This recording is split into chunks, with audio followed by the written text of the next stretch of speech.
Hello friends, मेरा नाम है नवजोत कौर और यूजीसी नेट की जो हमने सीरीज़ स्टार्ट की है उसको अब हम आगे कंटिन्यू करने जा रहे हैं। ये सिलेबस का स्नैपशॉट है। इसमें मैंने आपको पिछले 2 टॉपिक कवर करवा दिए हैं, scope and sources of finance and cost of capital. अब जो हम थर्ड टॉपिक स्टार्ट करने जा रहे हैं वो है कैपिटल स्ट्रक्चर। तो इस टॉपिक में हम डिस्कस करेंगे कैपिटल स्ट्रक्चर की थ्योरीज को और कैपिटल स्ट्रक्चर के मीनिंग को समझेंगे।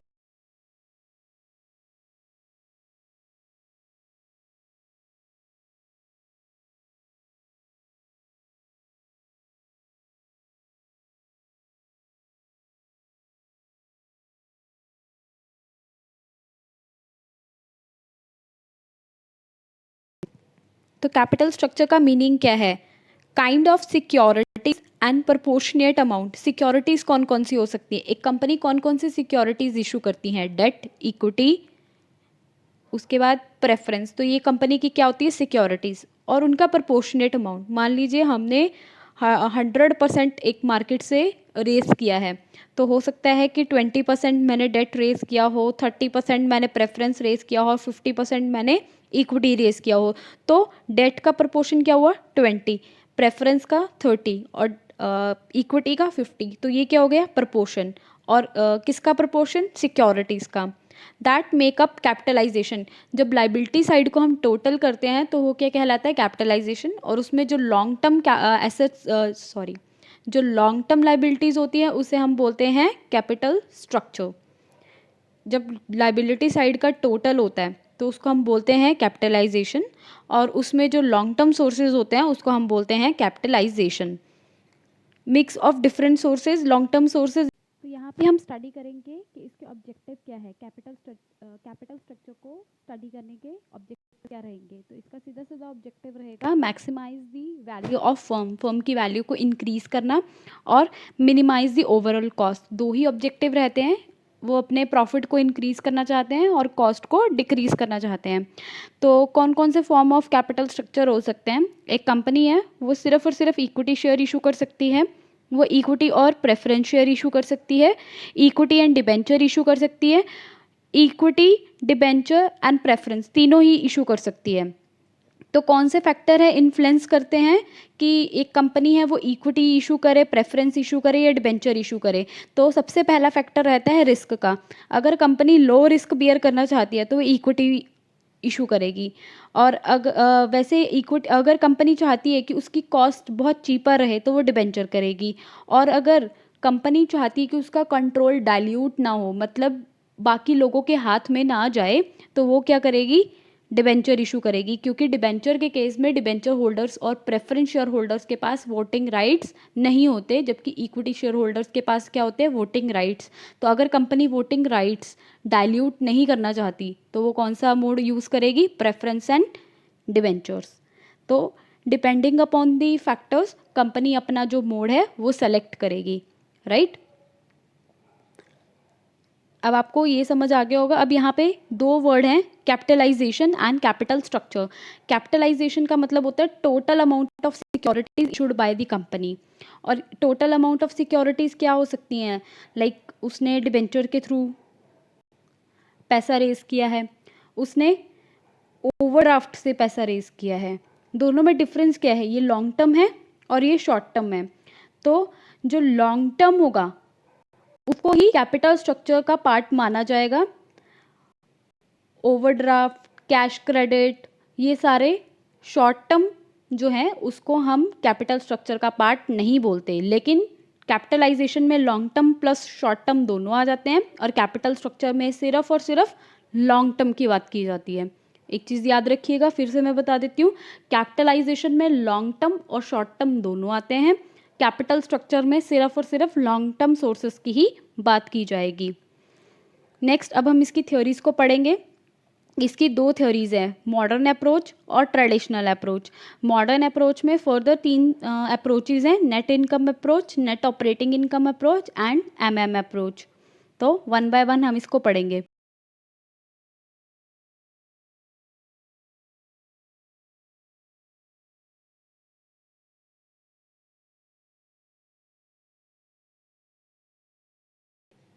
तो सबसे पहले है ट्रेडिशनल अप्रोच।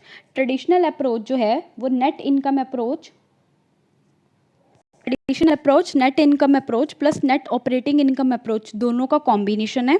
इसको इंटरमीडिएट अप्रोच भी बोलते हैं। इससे हम क्या बोलते हैं कि डेट और इक्विटी दोनों यूज़ होने चाहिए। अगर डेट और इक्विटी यूज़ करेंगे तो फर्म की वैल्यू क्या हो जाएगी, इंक्रीज हो जाएगी और ओवरऑल कॉस्ट रिड्यूस हो जाएगी। मैं आपको एक सिंपल क्वेश्चन के थ्रू समझा देती हूँ, यहाँ पे देखिएगा ध्यान से। लेट्स सपोज एक कंपनी है, उसने सिर्फ और सिर्फ एक कंपनी है जिसने इक्विटी शेयर की इशू किए हुए हैं और एक कंपनी जिसने इक्विटी एंड डेट दोनों इशू किए हुए हैं। इस कंपनी को भी 10 लाख रुपीज़ प्रॉफिट हुआ है, इस कंपनी को भी 10 लाख रुपीज़ प्रॉफिट हुआ है। तो इस कंपनी को भी 30% टैक्स देना है, इस कंपनी को भी। तो जब 30% टैक्स देगी तो इसके पास रिमेनिंग अमाउंट कितना बचेगा डिविडेंड के लिए, 7 लाख रुपीज़, राइट। तो 3 लाख रुपीज़ इसको क्या देना पड़ा, टैक्स, और डिविडेंड 7 लाख रुपीज़ किसके लिए बचा, इक्विटी शेयर होल्डर्स के लिए, जो कि है डिविडेंड की फॉर्म में डिस्ट्रीब्यूट होगा profit, right, profit after tax. तो ये कंपनी है, इसको डिबेंचर का इंटरेस्ट भी देना है। लेट सपोज डिबेंचर का जो इंटरेस्ट है वो है 3 लाख रुपीज़, राइट। तो रिमेनिंग अमाउंट कितना बचा, 7 लाख। 7 लाख देने के बाद अब हम पे करेंगे टैक्स। पहले हम क्या पे करेंगे, इंटरेस्ट, फिर हम पे करेंगे टैक्स। तो लेट सपोज टैक्स कितना होगा, 7 लाख के ऊपर 30% तो 21 आ जाएगा, 2,10,000 दैट मीन्स। तो 7 लाख में से अगर मैं 2,10,000 माइनस कर दूंगी तो जो अमाउंट बचेगा वो किसके लिए बचेगा, इक्विटी शेयर होल्डर्स के लिए। जो अमाउंट बचेगा वो किसके लिए बचेगा, इक्विटी शेयर होल्डर के लिए। बट यहाँ पे डिफरेंस ये देखने वाला है कि जो कंपनी ने सिर्फ और सिर्फ इक्विटी शेयर इशू किए हैं उन्हें कितना पे करना पड़ रहा है, 3 लाख रुपीज़ टैक्स। और जिन्होंने इक्विटी और डेट दोनों रेज किए हुए हैं उन्हें कितना पे करना पड़ रहा है, 2,10,000 रुपीज़। तो यहाँ पे सीधा सीधा कितने की सेविंग हो रही है, 90,000 के टैक्स की सेविंग हो रही है, राइट। तो ट्रेडिशनल अप्रोच क्या कहती है कि हम डेट और इक्विटी को यूज़ करेंगे, इससे हमारे फर्म की वैल्यू इंक्रीज हो जाएगी और कॉस्ट क्या हो जाएगी, कम। अभी हमने दिखाया 90,000 का सीधा सीधा हमें फ़ायदा हुआ, 90,000 की कॉस्ट रिड्यूस हो गई और फर्म की वैल्यू इंक्रीज हो गई। तो अब इसमें कुछ एजम्पशन है, हम ये मान के चलेंगे कि there are only 2 sources of fund use by the organization, that is debt and shares. The firm pay 100% of its earning as a dividend. अगर कंपनी ए को 7 लाख रुपीज़ बच रहे थे वो भी सारा का सारा पैसा इस फॉर्म में देगी, डिविडेंड की फॉर्म में लेगी, डिविडेंड की फॉर्म में डिस्ट्रीब्यूट करेगी। और कंपनी बी को 7 लाख जब बचा था तो उसमें से 2,10,000 डिविडेंड देने के बाद जो अमाउंट बचा था वो सारा का सारा किस फॉर्म में डिस्ट्रीब्यूट करेगी, वो सारा का सारा डिविडेंड के फॉर्म में। The total assets are given and do not change. Asset जो भी गिवन होंगी वो चेंज नहीं होंगी, फाइनेंस भी चेंज नहीं होगा, और ऑपरेटिंग प्रॉफिट हम ये मान के चल रहे हैं कि वो ग्रो नहीं होंगे, बिजनेस रिस्क भी सेम रहेगा और फर्म की एक परपेचुअल एक कंटिन्यू लाइफ रहेगी, और जो इन्वेस्टर होंगे वो रैशनली बिहेव करेंगे।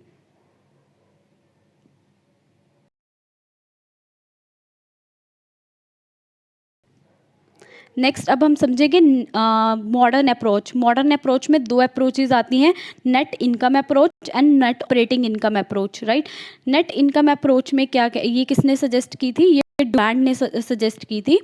इसमें वो बोलते हैं कैपिटल स्ट्रक्चर के जो डिसीजंस होते हैं वो रेलेवेंट होते हैं किसके लिए, वैल्यूएशन ऑफ फर्म के लिए, राइट।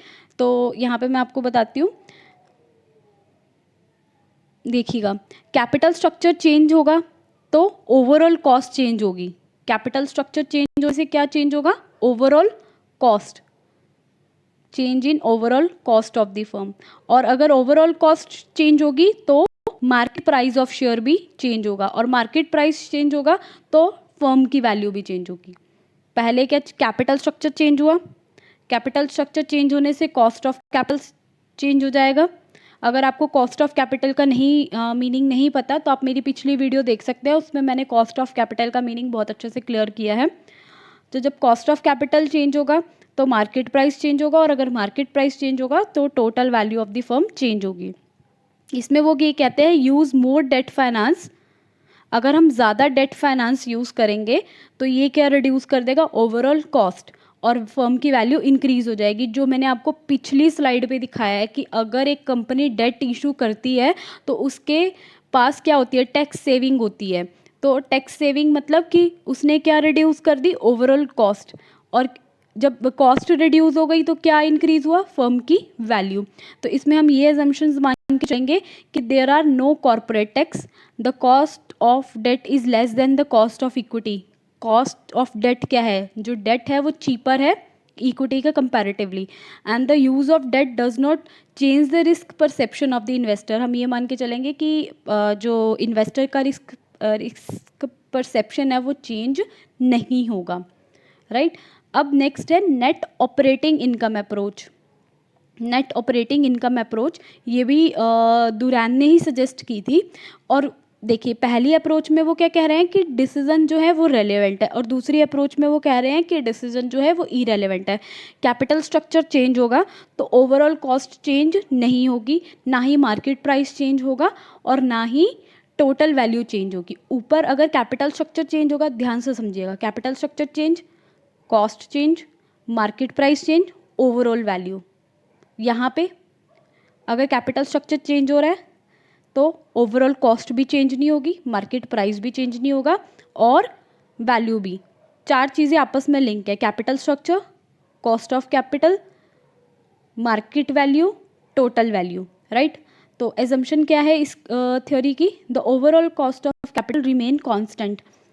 इसमें आप डेट इशू करो या ना करो कोई फ़र्क नहीं पड़ता, आप सारा इक्विटी करो, आप सारा डेट करो, there are no corporate tax. अभी हमने क्या ऊपर क्या बात की कि अगर हम डेट इशू करेंगे तो हमारी कॉस्ट सेव होगी। कॉस्ट सेविंग का मेजर फैक्टर क्या है, टैक्सेस, लेकिन यहाँ पे वो क्या मान के चल रहे हैं, टैक्सेस है ही नहीं, right. And the market capitalise the value of firm as a whole, और जो मार्केट है वो फर्म की वैल्यू को कैपिटलाइज करती है।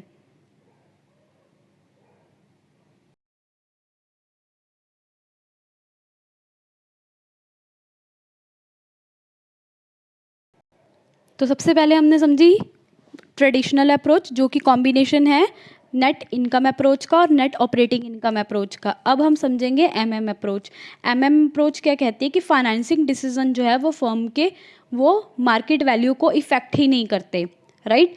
और मार्केट सिचुएशन कैसी रहती है, परफेक्ट कैपिटल मार्केट रहती है, राइट।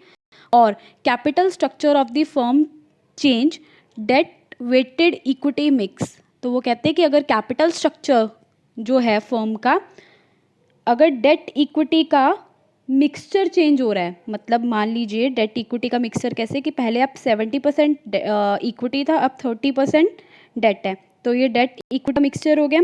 अब आपने क्या किया, 60% इक्विटी कर लिया, 40 डेट कर लिया, तो ये आपने रेशियो चेंज करी।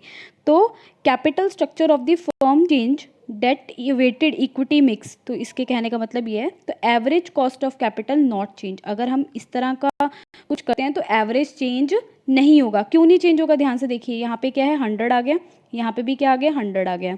तो इसमें दो कंपोनेंट्स है तो डिवाइडेड बाय 2 हो जाएगा, इसमें भी दो कंपोनेंट्स है डिवाइडेड बाय 2 हो जाएगा। तो एवरेज कॉस्ट क्या रहेगी, सेम रहेगी। एवरेज कॉस्ट में कोई चेंज आया, एवरेज कॉस्ट में कोई भी चेंज नहीं आया, राइट। नेक्स्ट है assumption, there is perfect capital market, there are no retained earning. जितना, इसका सिंपल मतलब है कि जितना डिविडेंड होगा सारा का सारा डिस्ट्रीब्यूट हो जाएगा, कंपनी अपने पास कुछ भी नहीं रखेगी।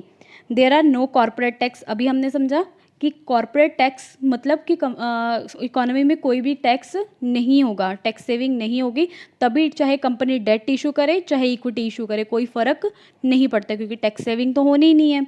नेक्स्ट है the investor act rationally, the dividend pay out ratio is 100%। जब रिटेन्ड अर्निंग ज़ीरो है तो dividend pay out ratio is 100, यानी मान लीजिए अगर एक कंपनी है उसको 10 लाख का प्रॉफिट होता है, right, after paying all tax all interest, company के पास जो पैसा बचता है वो 10 लाख है, तो उसमें वो क्या कर सकती है, कुछ अमाउंट रिटेन्ड अर्निंग रख सकती है, ठीक है, और कुछ अमाउंट वो डिविडेंड की फॉर्म में डिस्ट्रीब्यूट कर सकती है। लेकिन वो क्या कह रहे हैं कि 10 लाख का 10 लाख ही डिस्ट्रीब्यूट होगा, 100% डिविडेंड पे आउट रेशो है, हम कुछ भी अपने पास रिटेन करके नहीं रखेंगे। And the business consist of same level of business risk, पूरी इकोनॉमी में same level of business risk रहेगा।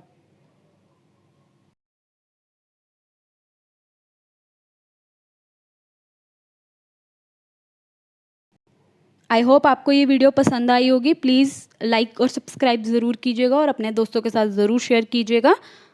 Thank you.